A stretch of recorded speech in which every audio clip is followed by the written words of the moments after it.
Hello and welcome to the Money Train. We follow the money wherever it goes. The world is going to enter the third year of pandemic, but the Indian economy has bounced back. A V-shaped recovery claims the officials.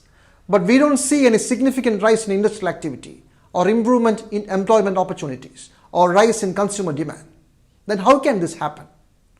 We untangle this puzzle for you. हमारी अर्थव्यवस्था महामारी के कारण जितना ठहरी थी उससे ज्यादा स्पीड से रिकवर कर रही है। जब बड़ी बड़ी इकोनॉमीज डिफेंस में थी तब हम रिफॉर्म्स कर रहे थे। The government is jubilant. India's GDP has grown by 20.1%. The data is from the first 3 months of this financial year. It's an all-time high, a record, but percentage is a comparison. The 20.1% growth narrative is derived comparing the previous year when India went into a complete lockdown induced by pandemic. Economy was in a standstill. What about the percentage with the year before pandemic? It reveals the true picture. Our GDP crashed 24.4% in the first 3 months of the pandemic year compared to the year before that. And then in this year, it recovered by 20.1%. So it is not a record in growth, but struggled to retain the earlier position. Also remember, we were growing by 3 to 4% before COVID. The V-shaped recovery is just a number game. It's basically, if GDP happens to be 100 crore rupees, and if it falls by 25%, then it would become 75 crore rupees. Okay. Now, after that, if there is 25% growth, instead of minus 25%, if there is positive 25% growth, then GDP does not come back to 100. It would be lower than 100. To reach to 100 again, we need 33.3% growth, not 25% growth. So that's because of the low base effect. To know the truth, comparison should be with the pre-pandemic times. Private consumption level is lower by 11.9%. Fixed capital formation by 17.1%. Growth in manufacturing sector down by 4.2%. Only exports have grown 8.7%. The jobs in agriculture have also increased. And that's another curious story. People who are working in construction sector and other non-farm activities are back to villages and relying on agricultural activities. 40 million people were employed in manufacturing sector as a whole, 40 million. Now this came down to almost half, to 21 million in April 2020, which is understandable, and that is because of the pandemic. It picked up to 30 million in 2021 February. So in February, it has recovered to 30 million. Now the latest figure of CMI, which says that it has again fallen back to 28 million in August 2021. While most of the sectors are struggling and people suffering, there is a 35% increase in the wealth of billionaires. This is the time when Mukesh Ambani became the 4th richest person, earning 90 crore rupees per hour. A time when most of the population is earning less than 3,000 per month. These are the real numbers. The union government is all set to sell off some public service banks. Laws that nationalize banks will be repealed in this parliament session. A big moment in India's history, and there is almost a consensus in the financial world. But we beg to differ. Once the new laws are passed in Parliament, the sale process will commence. Two banks, Indian Overseas Bank and the Central Bank of India, are rumoured to go under the hammer in the first lot. Controlling 65% of total banking operations of the country, the 12 public sector banks are now the most influential bloc. The government's decision to give away some of them is based on 3 assumptions. The bad loans or the non-performing assets are spiraling. Banks need huge capital infusion, which the government can't provide anymore. And finally, it's not the business of the government to do business.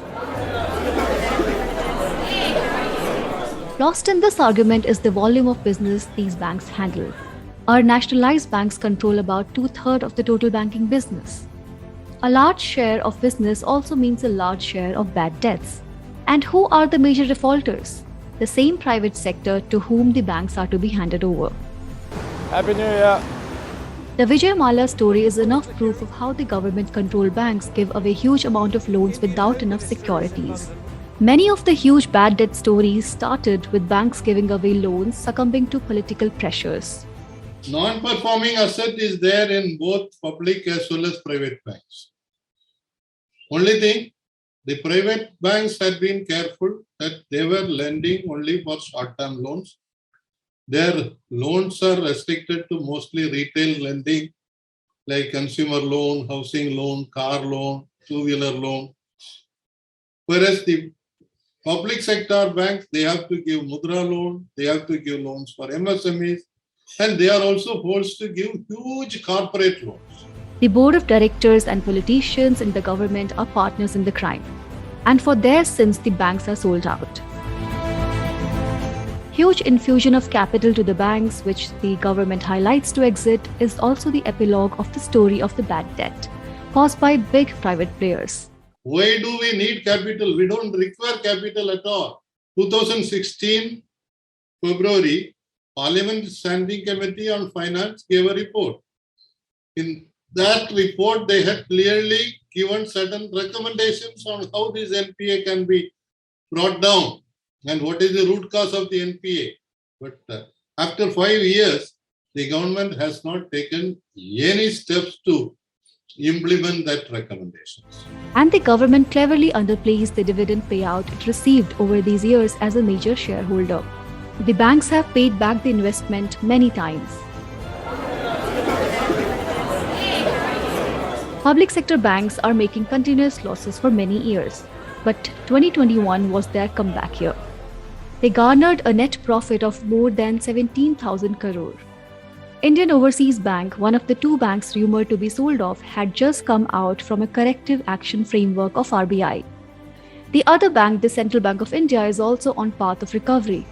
But the plan is not to sell just two banks. The union government is amending the laws in such a way that any nationalized bank can be sold off. And what happens when the government limits its presence? The credit needs of the common man will suffer. It has already begun. Today, the people who have taken loans below 25,000 rupees are just 19.4% of the total people taking loans, whereas the same was 94.4% 20 years ago. The government policies have shifted focus from small credits to large credits.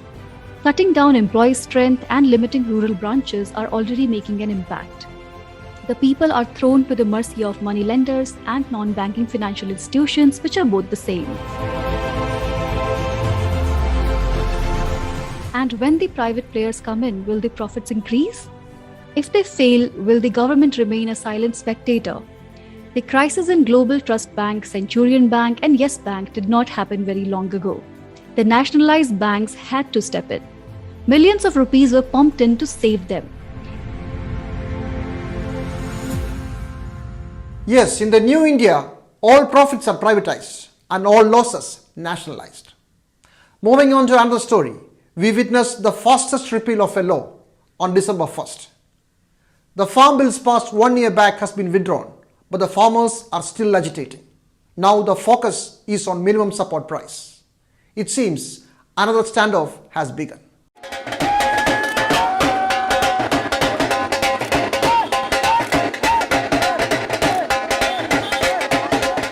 The new farm laws were an attempt to change the status quo by the government. Demand for statutory minimum support price is the same, but attempted by the farmers. If implemented, it will shake the foundations of crops procurement. Farmers also want the seed bill to be dropped, that would make registration of seeds mandatory.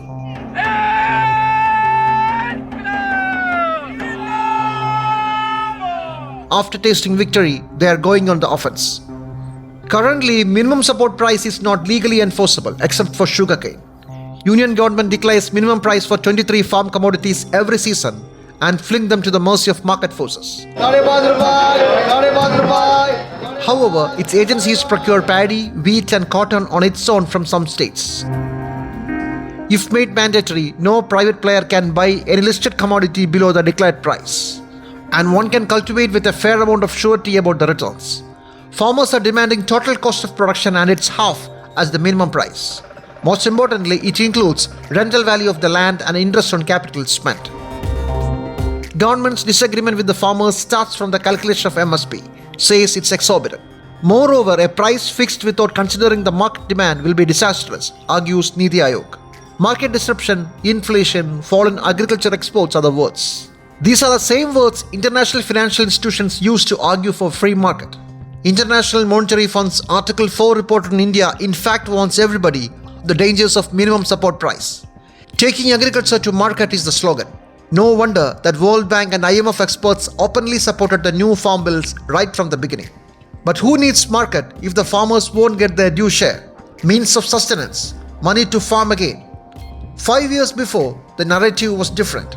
साल 2022 तक किसान अपनी आय दोगुनी करने के साधन जुटा सके, इसके लिए हम दिन रात जुटे हुए हैं. And we are only a month away from that deadline. For the doubling of income, it didn't even grow an inch. And now the concern is about the market.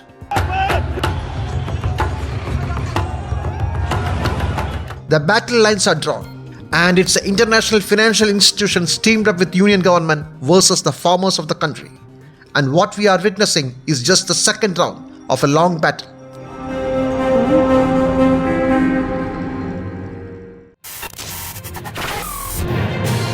Selling of state-owned companies continue. In the second strategic sale after Air India, Central Electronics was sold. Nandal Finance and Leasing Limited bought it for 210 crores. There were only two bidders. While the trade war between OPEC Plus and other nations are heading for a showdown, the oil prices crashed, but for another reason. It was the scare of lockdown due to Omicron variant. But the US-led nations have not yet dropped their plan to use oil reserves. The WTO has indefinitely postponed its in-person ministerial conference. This is the second annual conference called off due to COVID scare. The meeting was very crucial as the TRIPS waiver for COVID vaccine was in the agenda. Agricultural subsidies for food security and the revival of dispute settlement mechanism were also on the table. The union government's income from petrol and diesel excise duty more than doubled in the pandemic year, reveals official documents. It leaped from 1.78 to 3.72 lakh crore. Meanwhile, states were given less than 20,000 crore out of this, said the government in parliament. The GST compensation due to states still remain pending. It's now 52,000 crore, union government admitted in parliament, with Maharashtra topping the list. States have been demanding immediate release of money to get over financial crisis. The total debt to GDP ratio of states is expected to be at 31% by this financial year, an alarming 20% rise than expected, says an RBI report. And the union government's debt is even more, 62% of the GDP. The world is taking stock of what actually happened in Glasgow at the climate summit COP26. After the self-congratulating mode, the reality has sunk in. The summit fell short in many fronts, if not a flop. And why? Follow the money and you will get the answer. We have this report.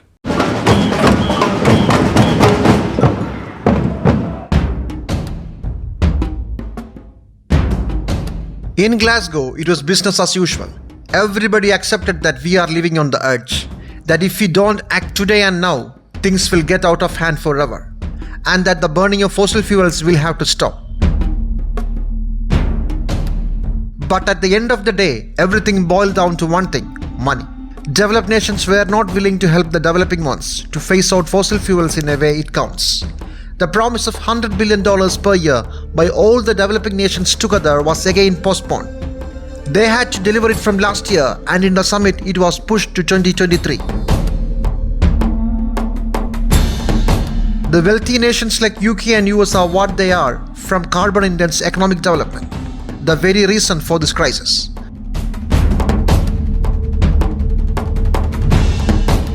So they owe others a historic climate debt. This is well accepted, but only in theory. A proposal for a fund for climate disaster victims, the Glasgow Loss and Damage Facility, was shot down. Instead, the summit decided to help the existing mechanism called Santiago Network, an initiative to mobilize only technical assistance to address loss and damage, but no financial commitment and hence no fund. The only financial commitment made by developed nations was in climate adaptation, to build resilient infrastructures and early warning systems. They agreed to double their contributions, which was a frugal $20 million in 2019. Such projects are less profitable. So will they honor the commitment is yet another question. We are struggling each year to find money. Is money the real issue? In the middle of COVID, $800 billion was USA's defense budget last year. The whole world spends about $2 trillion for military hardware every year, a whopping $2.5 trillion annual subsidy for fossil fuels. But in a climate summit, everybody comes with empty pockets. And there were about 500 lobbyists linked to major oil and gas companies in the climate summit, a larger number than any national delegation. For the sake of saving the planet, nobody wants to lose their money. The developing world retaliated. Many of them refused to accept the timeline for phasing out fossil fuels. India said they can only do it by 2070, a date 20 years further from the deadline. Everybody knows it's suicidal and is believed to be a pressure tactics. India, with the support of China and others, even replaced the word phase out with phase down of carbon fuels in the final resolution. It made a ruckus in the final day. I apologize for the way this process has unfolded, and I'm deeply sorry. The next summit will be held in Egypt. When the world leaders meet again, situation will be worse. As the planet heats up further, there will be more disasters, more deaths, and more misery. And as usual, the poor countries will be the worst affected. 1.5 is what we need to survive. 2 degrees, yes, SG, is a death sentence. For want of money, will we lose our planet? We leave you with that question. Feel free to press any of the icons below. Like, dislike, subscribe, unsubscribe, share, or write your comment. We are eager to know your response. So till we meet again, goodbye.